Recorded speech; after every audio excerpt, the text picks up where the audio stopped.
আমি যাবো না, আমি যাবো না, আমি কিছুতে এই বাড়ি থেকে যাবো না। আমাকে ছেড়ে দে, ছেড়ে তো দেবই মন্ত্রী মশাই, আপনি ভালো হয়ে গেলেই ছেড়ে দেব।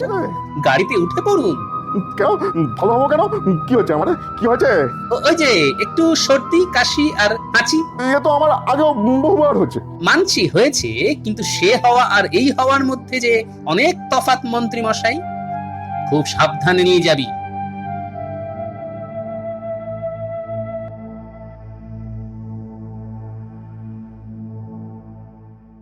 দেখি পুটির বাবা, ওষুধটা খেয়ে নাও তো দেখি। এ কি রানীমা, আপনি আবার এলেন কেন? এই রোগটা যে বড্ড ছোঁয়াছে। আমার সন্তান তুল্য প্রজারা যেখানে কষ্ট পাচ্ছে সেখানে ছোঁয়াচে রোগ বলে আমি দূরে দূরে থাকবো? না গোপাল, এ হয় না। এই তো আমার মায়ের মতো কথা। নিন তাহলে মুখে নাকে একটা কাপড় বেঁধে নিন। বিজ্ঞানী, তোমার এই তরল প্রতিষেধকটা একবার ঘরের মধ্যে ভালো করে ছড়িয়ে দাও তো।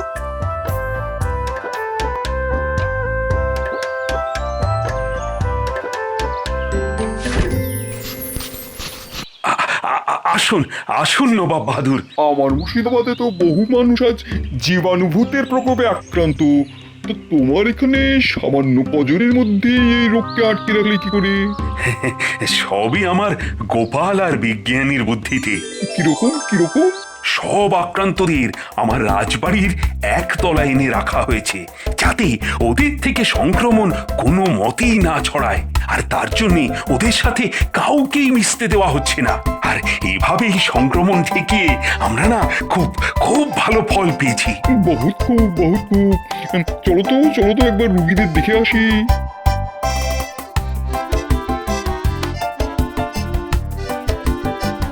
এই ঘরে ঢুকতে হলে নাকে মুখে যে কাপড় বেঁধে নিতে হবে জাহাপনা। হ্যাঁ, বাঁচছি। নবাব বাহাদুর, কেমন আছো মন্ত্রী? এখন অনেকটা ভালো, কিন্তু একেবারে সুস্থ তো নই। আমরা কবে আবার আগের মতো সুস্থ হব নবাব বাহাদুর? সেটাই তো সমস্যা। শুধু এই কৃষ্ণনগরে কেন, তাম বাংলায় এই রোগের ওষুধ এখনো আবিষ্কার হয়নি। তবে আশা করি খুব শিগগিরই আবিষ্কার হয়ে যাবে। এই চিন্তা করো না মন্ত্রী, ব্যবস্থা কিছু একটা হবেই।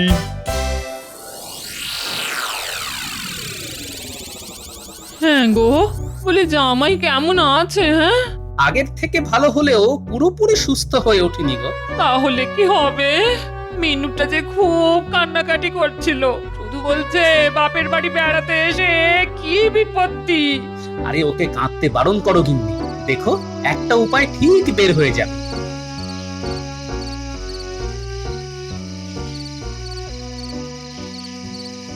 আচ্ছ! আরে আরে গিন্নি, এসব কি করছো? লঙ্কা পোড়া দিচ্ছি, দাঁড়াও। কেন? লঙ্কা পোড়া দিলে পোকামাকড় রোগ জীবাণু সব বাপ করে পালিয়ে যায়। এটা একটা ঘরোয়া টোটকা গো। তাই নাকি? কাল একবার দেখতে হবে তো। আরে গোপাল, এটা কি করছো? লঙ্কা পোড়া দিচ্ছি। বিজ্ঞানী, চোখে চশমাটা পরে দেখো তো কোনো কাজ হচ্ছে কিনা।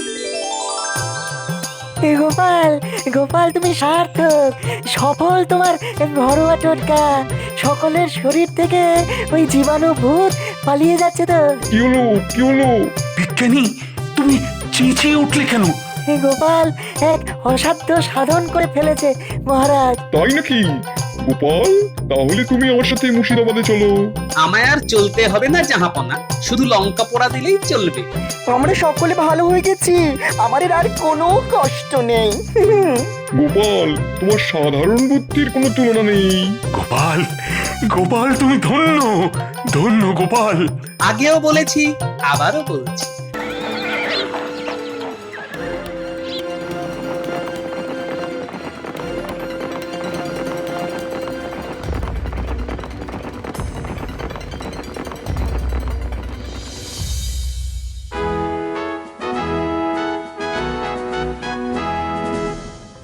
আরে গোপালজি, তা তোমার হাতের হাঁড়িতে কি আছে? আগে রসগোল্লা মহারাজ। রসগোল্লা? তা কি উপলক্ষে? ওই ভোলা ময়রার নাতি হয়েছে তো, তাই সেই আনন্দে ভোলা আমার হাত দিয়ে এই রসগোল্লা পাঠিয়ে দিল মহারাজ। ও তাই তো ভাবছি গোপালের মতো কিপটে খাওয়াবে রসগোল্লা। কি বললেন? কিপটে? আমি কিপটে? এই কিপটে তো, তাই তো রোজ বাজার থেকে কুচো চিংড়ি কিনে নিয়ে যাও। হ্যাঁ। দেখেছেন মহারাজ, আমি কুচো চিংড়ি কিনি বলে মন্ত্রী মশাই খামোখা কেমন আমায় অপমান করছেন। আচ্ছা আচ্ছা, ছাড়ো ছাড়ো, দাও গোপাল দাও, রসগোল্লার হাঁড়িটা আমার হাতে দাও। আর তোমরা সকলে সারি দিয়ে আমার সামনে এসে দাঁড়াও দেখি, প্রত্যেককে আমি নিজের হাতে রসগোল্লা দেব। মহারাজ কৃষ্ণচন্দ্র, আমি একটা অশুভ সংবাদ নিয়ে এসেছি। সে কি? এই নিন, নবাব বাহাদুরের পত্র। কৃষ্ণচন্দ্র, খুব একটা খারাপ সময়ে তোমাকে পত্র লিখতে বাধ্য হচ্ছি। আমার কাছে একটা উড়ো চিঠি এসেছে। কোনো এক অজ্ঞাত শত্রু আমার শান্ত বাংলাকে অশান্ত করে তুলতে ভয়ঙ্কর এক জীবাণু ভূত ছেড়ে দিয়েছে সারা বাংলা জুড়ে। সে কি? এই জীবাণু ভূত মানুষের শরীরে ঢুকে বাসা বাঁধবে, মানুষের জ্বর হবে, হাঁচি কাশি হবে, স্বাভাবিক মানুষ পাগলের মতো আচরণ করতে করতে মারা যাবে। আর সেই সুযোগে অজ্ঞাত শত্রু আমার সাধের বাংলাকে গ্রাস করে নেবে। সে কি? গোড়কলি। আমার মুর্শিদাবাদে এই জীবাণু প্রকোপ শুরু হয়ে গেছে, তাই সাবধান। নবাব বাহাদুর আপনাদের সকলকে সাবধানে থেকে এই জীবাণুর সঙ্গে লড়াই করতে বলেছেন। ওরে বাবা, এবার কি হবে? শুনেই তো আমার হাত পা কাঁপতে শুরু করে দিয়েছে। এখন এভাবে ভয় পাওয়ার সময় নয় মন্ত্রী মশাই, বরং আসুন নিজেদের মধ্যে ঝগড়াঝাঁটি বিবাদ বিভেদ ভুলে আজ থেকেই আমরা এই জীবাণু ভূতের সাথে লড়াই শুরু করে দিই। আরে দূর, লড়াইটা হবে কি করে? এ তো আর কোনো মানুষ শত্রু নয় যে ঢাল তলোয়ার নিয়ে তাদের যুদ্ধ করব। এ তো এক জীবাণু যাকে চোখে দেখা যায় না। হুম, আজ হয়তো তাকে চোখে দেখতে পাচ্ছি না, তবে কাল হয়তো তাকে দেখতে পাবো। কি বিজ্ঞানী, তুমি কি বলো? একেবারে ঠিক কথা বলেছো গোপাল। দেখি বিজ্ঞানের কোনো আবিষ্কার দিয়ে আমরা এই জীবাণুকে প্রতিহত করতে পারি কিনা।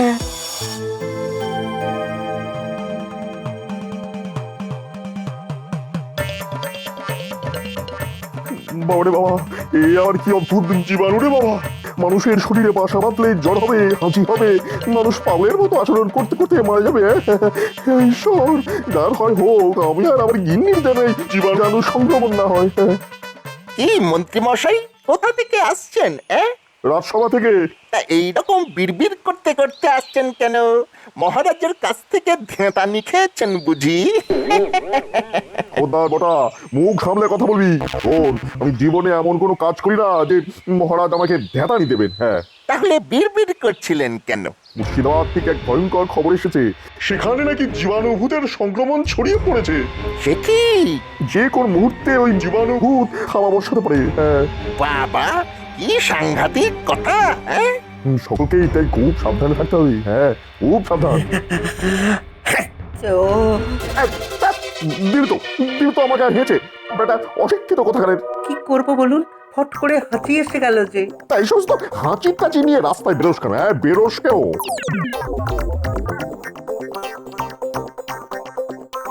হেঁচে দিয়ে দিলি তো রাগিয়ে। ভেবেছিলাম কিছু অর্থ চাইবো, তা না।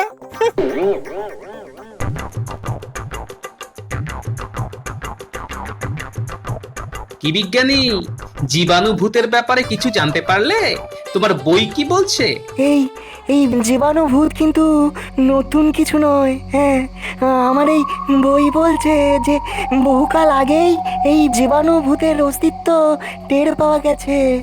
এই জীবাণু ভূত একবার মানুষের শরীরে প্রবেশ করলে তার ফল হয় খুব খারাপ। হ্যাঁ, তাহলে নবাবের কাছে আসা উড়ো চিঠি সত্যি? তাই তো মনে হয়। বইতে আরো লেখা আছে যে 100 বছর আগে এই জীবাণু ভূত একবার মানব সভ্যতাকে প্রায় ধ্বংস করে দিতে বসেছিল। হ্যাঁ।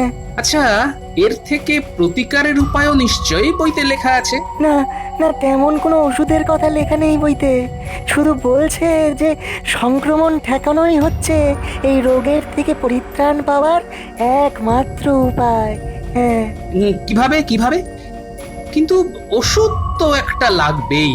আমাকে আরো 2-1 দিন সময় দাও, দেখি দেখি কোনো ওষুধ বের করতে পারি কিনা।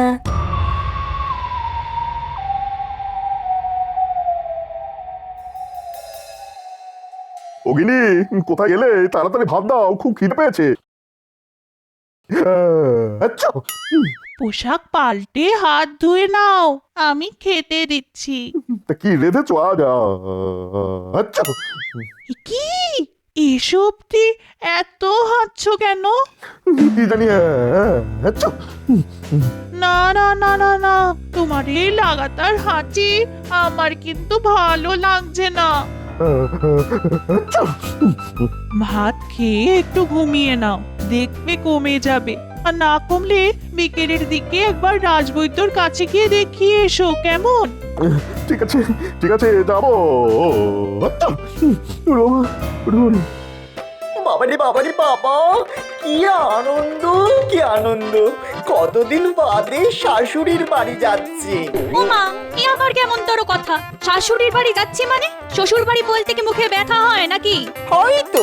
বাবারে বাবারে বাবা, আমি বুঝি না, শ্বশুর মশাই আমাকে একেবারে পছন্দ করেন না। তা তোমার মতো এমন মেয়েলি স্বভাবের হ্যাংলা জামাইকে কোন শ্বশুর আর পছন্দ করবে বলো?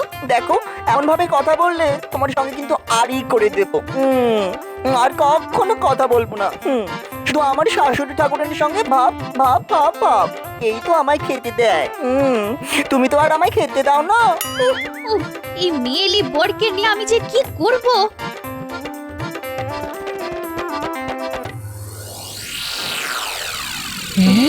কি বলছো কি গো? জীবাণু ভূত? হ্যাঁ গো গিন্নি, প্রথম দিকে হাঁচি কাশি আর জ্বরে নাজেহাল করে দেবে, তারপরে মাথার কোনো কাজ করবে না, সব শেষে হয়তো প্রাণটাই চলে যাবে।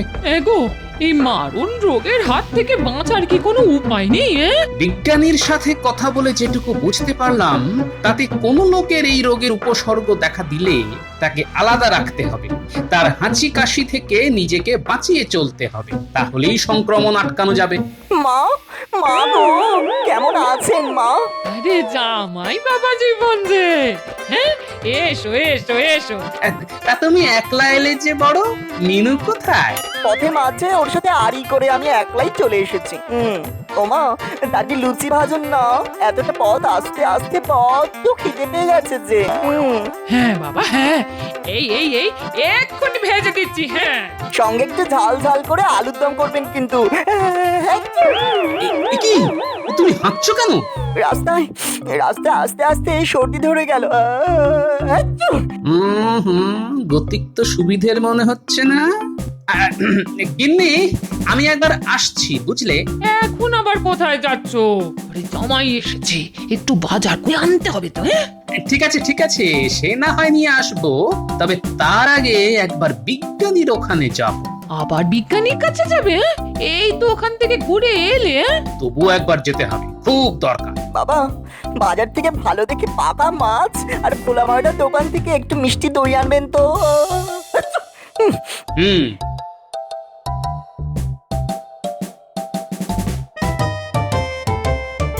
কি ব্যাপার গোপাল, আবার এলে যে বড়?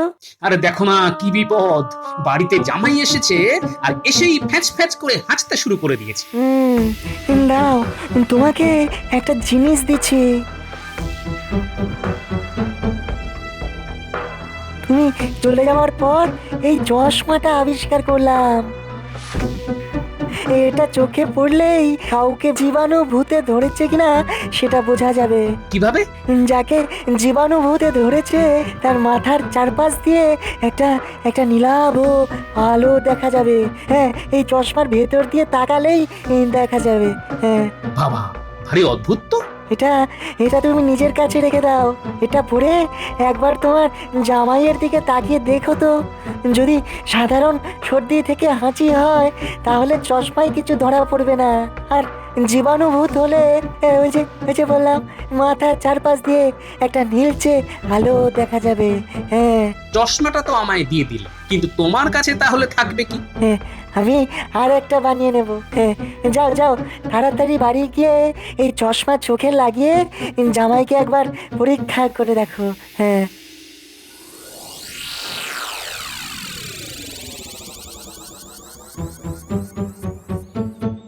হ্যাঁ গো, বাজার করে আনতে বললাম তো খালি হাতে এলে যে বড়। হ্যাঁ দাঁড়াও দাঁড়াও, বাজার পরে হবে, আগে আমার কাজ আমায় করতে দাও।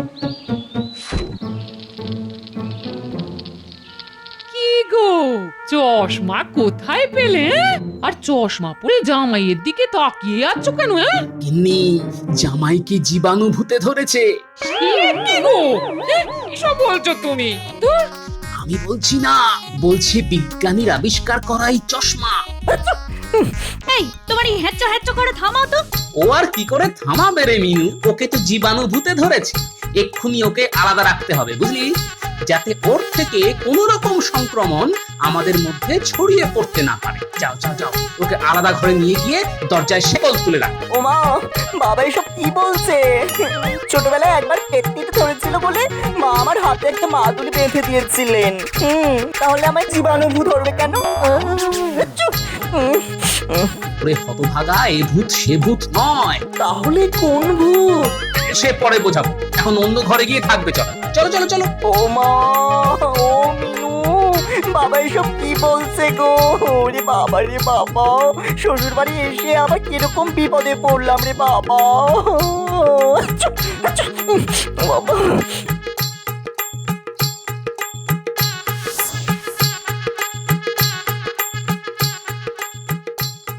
এ আবার কিরকম উৎপাত রে বাবা, শেষে কিনা জামাই জীবাণুভূত সঙ্গে করে নিয়ে এলো। ও রাজবৈদ্য, কোথায় চললে? মন্ত্রী মশাইয়ের বাড়ি চলেছি গোপাল। কেন? আরে দেখো না, মন্ত্রীর বাড়ি থেকে খবর এসেছে যে সকালে ওই রাজসভা থেকে বাড়ি ফিরে যাবার পর মন্ত্রী মশাইয়ের নাকি খুব হাঁচি আর কাশি শুরু হয়েছে, সেই সঙ্গে জ্বর, খুব বুল বকছে ওই মন্ত্রী, তাই ওকে দেখতে যাচ্ছি। মন্ত্রীকেও আবার জীবাণুভূতে ধরলো না তো? চলো চলো চলো, আমিও তোমার সঙ্গে যাব। যাবে? তাহলে তো ভালোই হয়, চলো চলো।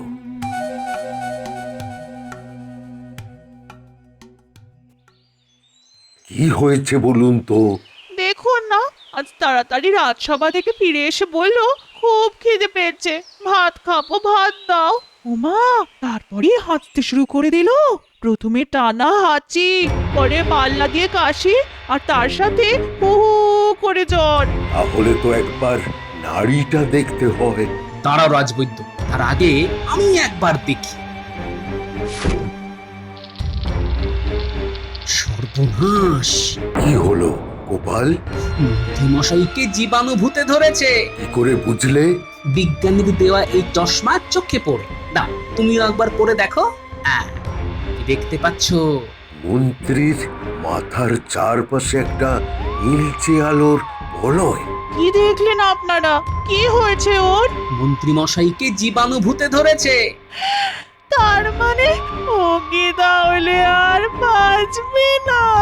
আহা, কেন বাঁচবে না? তবে খুব সাবধানে আলাদা রাখতে হবে। দেখবেন এই জীবাণুভূত মন্ত্রী মশাই থেকে যেন আপনাকে না ধরে। কি করতে হবে আমায়? বেশি ছোঁয়াছুঁয়ি করবেন না, কাপড়ে নিজের নাক মুখ ঢেকে রাখবেন, আর ওকে ছোঁবার পর বারে বারে ভালো করে সাবান দিয়ে হাত ধোবেন। আর ওষুধ? দেখুন, এর প্রকৃত ওষুধ আমার জানা নেই। এখন আমি সাধারণ ওই সর্দি জ্বরের ওষুধ দিয়ে যাচ্ছি। দেখুন দেখুন, এতে কতটা কমে। মন্ত্রীকে শেষে কিনা ওই জীবাণুভূতে ধরলো। না, কালই রাজসভায় এই নিয়ে একটা বিশেষ আলোচনা করতে হবে, কেননা আমার মনে হচ্ছে শুধু মন্ত্রী মশাইতেই এই জীবাণু আতঙ্ক শেষ হয়ে যাবে না। বৈদ্যমশাই, বৈদ্যমশাই, শিগগিরই একবার ঘটার বাড়ি চলুন। কেন ঘটার আবার কি হলো? খুব সর্দি কাশি আর হাঁচি, সেই সাথে বলা নেই কওয়া নেই হু হু করে জ্বর। হ্যাঁ, চলো তো দেখি, চলো।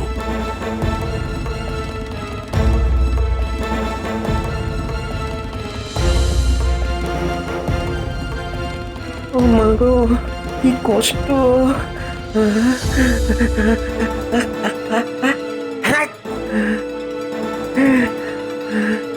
হাঁচতে হাঁচতে আর কাশতে কাশতে বুকে বুকে প্যারটা ধরে গেল। ও ও মা গো, শ্বাস নিতে কি কষ্ট, কিরে ঘটা, কি হয়েছে? খুব কষ্ট। রাজবৈদ্য, খুব কষ্ট। একেও জীবাণুভূতে ধরেছে। সর্বনাশ, একদিনের মধ্যেই 3 জন, তোমার জামাই, মন্ত্রী আর ঘটা। তাই তো দেখছি সংক্রমণ যে হু হু করে ছড়াচ্ছে। গোপাল দাদু, তুমি এখানে, আর আমরা তোমাকে সেই কখন থেকে খুঁজে বেড়াচ্ছি। কেন রে? আর দুপুর থেকে বাবার খুব জ্বর, সেই সাথে হাঁচি আর কাশি। সর্বনাশ, সংক্রমণ তাহলে আরো একটা বাড়লো।